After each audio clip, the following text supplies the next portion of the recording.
Boa noite.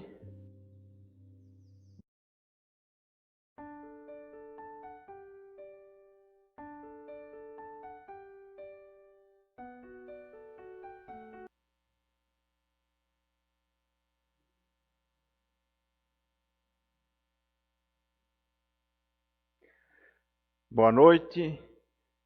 É muito bom estarmos aqui novamente nesta noite e, primeiramente, queremos pedir ao nosso grande mestre, ao Mestre da Paz, que nos ilumine, que nos abençoe para que nós tenhamos cada vez mais vontade de buscar o conhecimento, vontade de construirmos a nossa vida para que nós possamos ter uma vida futura com mais leve, com menos dor e com muito mais amor. Hoje nós vamos estar falando da vida futura, o céu e o inferno na visão espírita. Conforme a gravura que nós estamos vendo aí, nós já podemos perceber que nós em cada momento de nossas vidas, de nossa vida, temos escolhas a fazer. Temos o livre-arbítrio para poder escolher. Somos livres nas escolhas, mas somos responsáveis pelas escolhas. Somos responsabilizados pelas nossas escolhas. E vivemos exatamente o que nós escolhemos no passado. E o que nós fizermos, as escolhas que nós fizermos agora, é a nossa vida futura. Dentro da visão espírita, nós vamos trabalhar um pouquinho o que é o céu, o que é o nosso inferno e o que nos aguarda à frente. Com base em 3 livros do Kardec: o Evangelho segundo o Espiritismo, o Céu e o Inferno e o Livro dos Espíritos, com base no livro A Força Espiritual de José Carlos de Luca, um livro muito interessante que eu indico para todos lerem, terem como cabeceira de cama, que é um livro que instrui muito. Nós vamos estar falando desse nosso tema. Jesus disse: meu reino não é deste mundo. O mundo dos encarnados, o mundo dos desencarnados, ou numa visão mais ampla, o mundo dos espíritos imperfeitos, o qual nós estamos vivendo, o mundo dos espíritos bons, aonde nós queremos chegar, o mundo dos espíritos puros, que nós almejamos um dia estar lá, o caminho que nós construímos é o percurso para chegar lá. E o Espiritismo nos dá as dicas. Com o Espiritismo, a vida futura não é mais um simples artigo de fé, uma incerteza. É uma realidade material demonstrada pelos fatos. Evangelho segundo o Espiritismo, capítulo 2. Nós vamos ver um pouco que fatos são estes. Livro dos Espíritos, questão 958, Kardec pergunta aos espíritos: por que o homem tem instintivamente horror ao nada? E os espíritos respondem: porque o nada não existe. Também já comprovado cientificamente, o nada não existe. Se o nada não existe, é porque alguma coisa está nos esperando ao nosso redor, no futuro. O Livro dos Espíritos, na questão 959, Kardec pergunta: de onde vem para o homem o sentimento instintivo da vida futura? E os espíritos responderam: já dissemos, antes de sua encarnação. Se o nada não existe, é porque algo sempre nos aguarda. Se Deus me criou espírito com vida eterna, se Ele me deu este presente, esse presentão,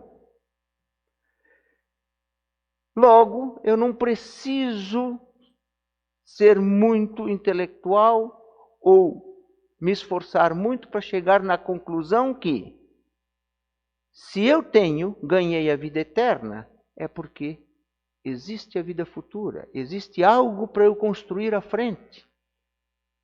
O que eu quero lá na frente, eu tenho que começar a construção no dia de hoje. E no livro Céu e Inferno, capítulo 4, do Allan Kardec, ele nos diz o seguinte: desde todas as épocas o homem acreditou, por intuição, que a vida futura seria feliz ou infeliz, conforme o bem ou o mal que praticamos neste mundo. As penas e recompensas são o reflexo dos instintos predominantes. Nós podemos ser felizes ou infelizes, conforme o bem ou o mal que praticamos. Depende dos nossos instintos.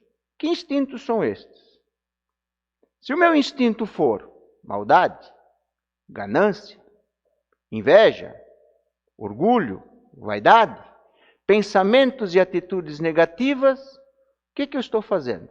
Estarei construindo o meu inferno. Agora, se o meu instinto for amor, a caridade, a benevolência, a indulgência, o pensamento e ações positivas voltadas ao bem, eu estarei construindo o meu lindo e belo céu. Céu e inferno não é um local geográfico. Isto Jesus nos diz um pouquinho mais à frente. Céu e inferno não é um local geográfico.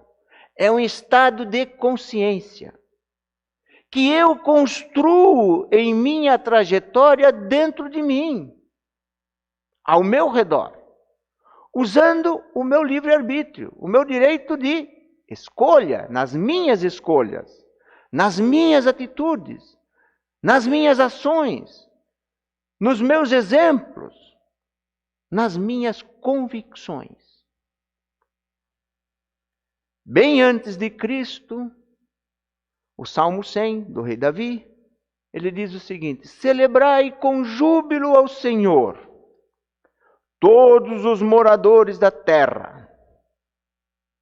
Servi ao Senhor com alegria e apresentai-vos a Ele com canto. Aonde é que eu sirvo o meu Senhor com alegria? Quando é que eu celebro com júbilo o meu Senhor? Quando eu vou na igreja aos domingos, seja esta católica, apostólica, romana, evangélica, luterana, adventista, sabatista ou testemunho de Jeová, é lá que eu celebro com júbilo? É às quartas-feiras, quando eu assisto a palestra no Centro Espírita, é lá que eu celebro com júbilo com o meu Senhor? E o restante do tempo, no meu dia a dia, nos momentos que eu tomo decisões, que eu atuo, eu celebro com júbilo o meu Senhor? Lucas, Evangelho de São Lucas, capítulo 17, versículo 20 a 21, diz o seguinte: certa vez, tendo sido interrogado pelos fariseus sobre quando viria o reino de Deus, Jesus respondeu: o reino de Deus não vem de modo visível, nem se dirá: aqui está ele, ou lá está, porque o reino de Deus está dentro de vós, dentro de nós. Queremos fato maior do que este, de que o céu não é um local geográfico? Jesus dizendo que o céu está dentro de nós. Cabe, sim, cabe a nós exteriorizar este céu. Nos meus atos, nas minhas decisões, nos meus momentos, no meu dia a dia.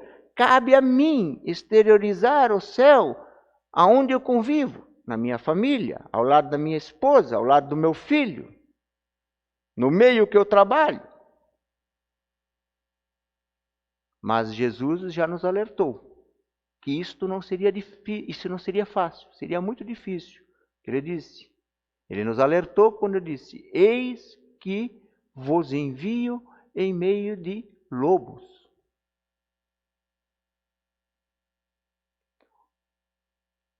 A minha ação, a minha atitude, o meu pensamento influencia no meio que eu vivo. O mundo, desde que é mundo, nunca teve uma mudança vindo da massa. O mundo, desde que é mundo, nunca teve uma mudança vindo da massa. E sim de pequenos grupos que influenciam a massa. Por isso que o meu ato dentro da minha família, o meu ato dentro do meio social que eu vivo, influencia. O meu pensamento influencia. E a grande prova disto, de que o mundo nunca teve uma mudança da massa, é nós olharmos um pouco para trás, há 2000 anos, quando 12 homens mudaram a história do mundo baseado na tese de um único homem.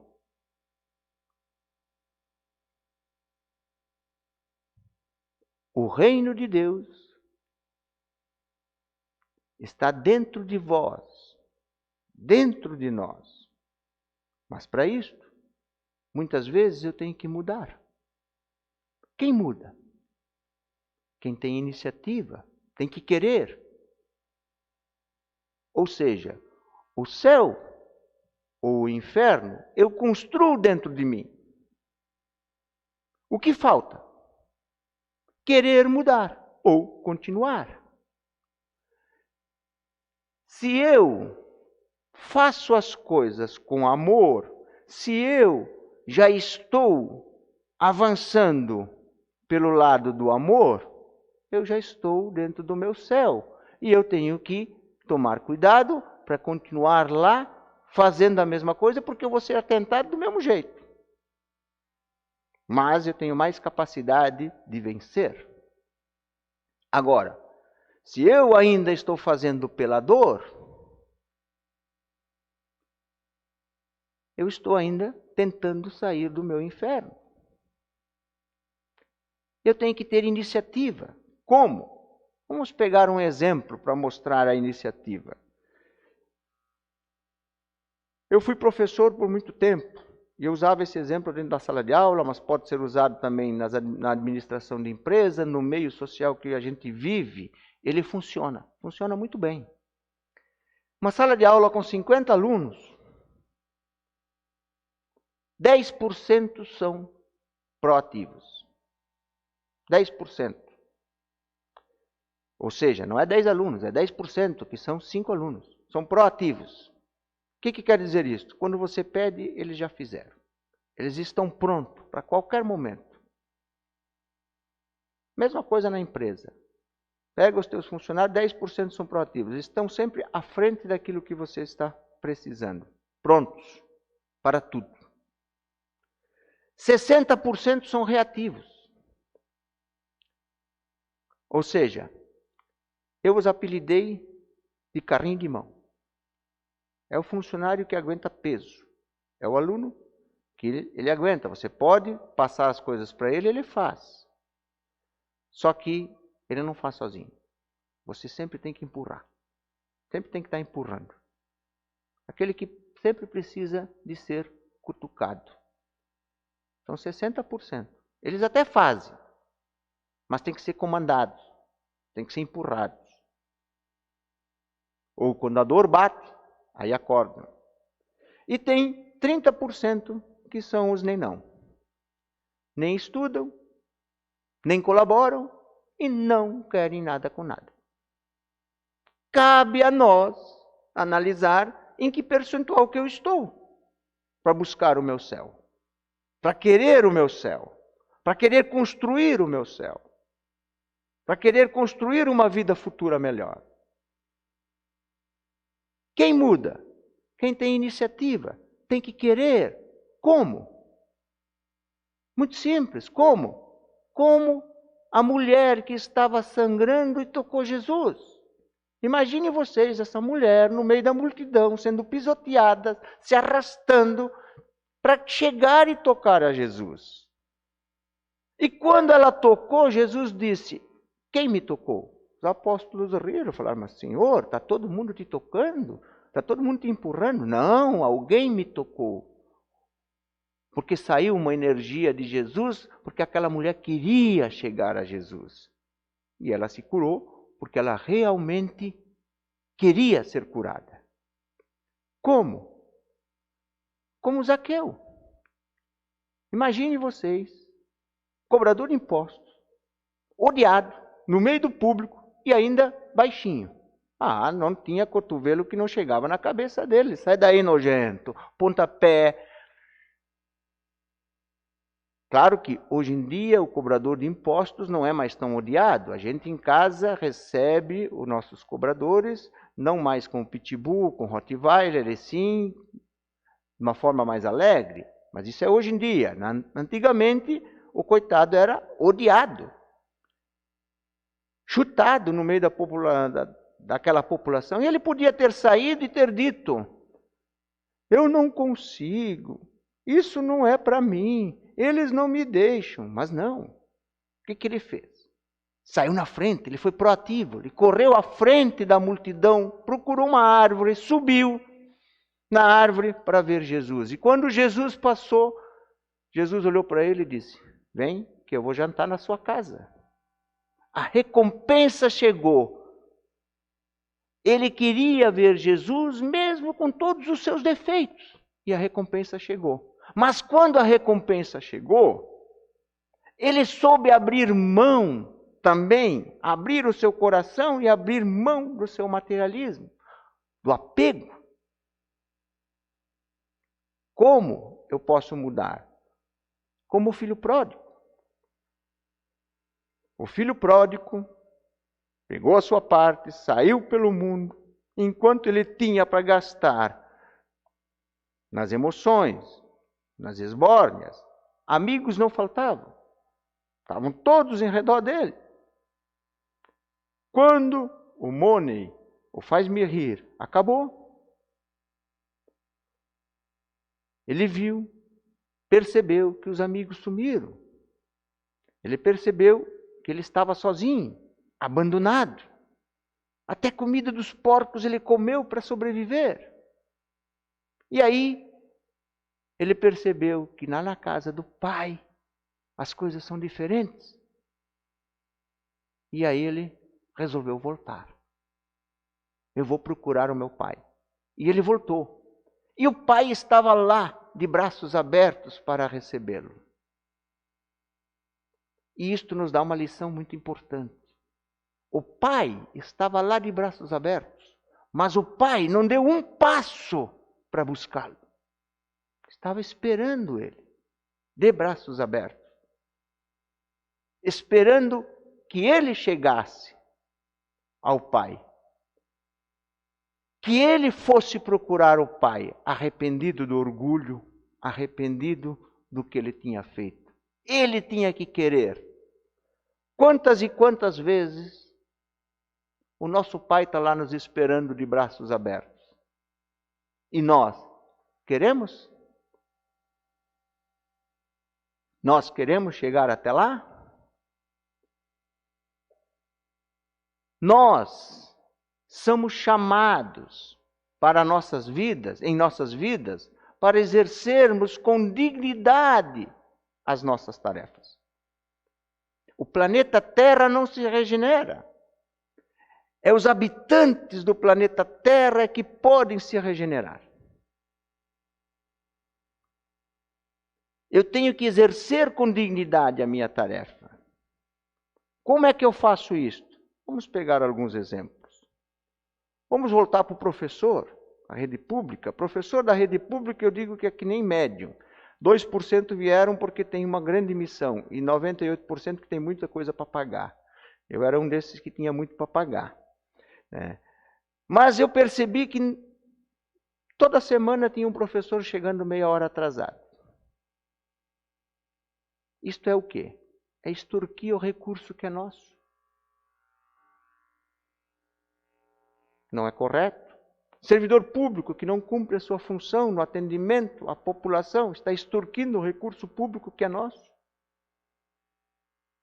O pedreiro, quando está trabalhando, joga a massa fora porque o patrão tem mais do que ele, não senta o tijolo direito, deixa a parede torta, está fazendo com dignidade a sua tarefa? Ou seja, nós que trabalhamos em empresas, que não temos como chegar atrasado, porque temos que bater o ponto e saímos depois de bater o ponto, mas durante o dia usamos 15, 20, 1 hora, 2 horas do nosso tempo para resolver as coisas no nosso WhatsApp, estamos exercendo com dignidade as nossas tarefas? Se eu faço as coisas mais ou menos, aonde é que eu celebro com júbilo ao meu Senhor? Depois, eu não sei por que eu vivo um inferno pessoal. E fico me perguntando, aonde foi? E o que eu fiz para merecer tudo isso? E ainda se não bastasse, fico culpando a Deus. Tem um ditado oriental que diz o seguinte: quando a gente dá um passo na direção de Deus, Ele dá 1000 passos em nossa direção. Mas eu tenho que dar o primeiro passo. Faz a tua parte, que o céu te ajudará, disse Jesus. Os habitantes do planeta Terra é que podem se regenerar. José Carlos de Luca nos diz o seguinte: mudar de vida para melhor será mudar sua atitude para melhor. Ele diz que você mesmo é o seu bem ou o seu mal. O destino é o resultado de suas atitudes.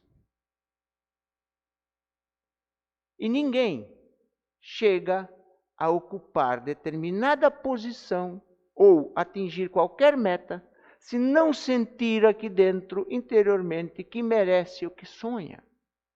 Eu tenho que me convencer que aquilo é o que eu quero. E eu não tenho como estar em 2 posições. Não dá para estar no sul e no norte ao mesmo tempo. E Jesus disse: o meu jugo é suave, o meu fardo é leve. Todos os sofrimentos, misérias, decepções, dores físicas, perdas, encontram sua consolação na fé e no futuro. Na fé da vida futura. Na confiança em Deus. Evangelho segundo o Espiritismo, capítulo 6. José Carlos de Luca continua: a atitude interior tem o poder de formatar o seu destino. Você está aonde acredita que merece estar. Nós estamos no lugar que nós acreditamos que merecemos estar. O seu investimento define a vida que você tem hoje. Que investimento é este? O investimento de tirar meia hora por semana para fazer o evangelho no lar. Eu tiro isto. Ou meia hora por dia para fazer o meu evangelho no lar. O investimento de fazer a minha oração da manhã. O investimento de fazer a minha oração antes do café da manhã. A oração antes do almoço, antes do jantar. A reflexão antes de dormir. Eu faço esse investimento em mim, usando o meu tempo, deixando de lado outras coisas supérfluas. Eu faço o investimento de ter um controle maior na minha alimentação. Eu faço o investimento de buscar o conhecimento para poder entender melhor o que eu vim fazer nesta encarnação.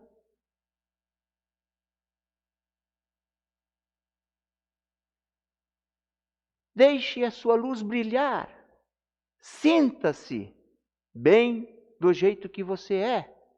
Pois, se Deus lhe criou, você já é um sucesso.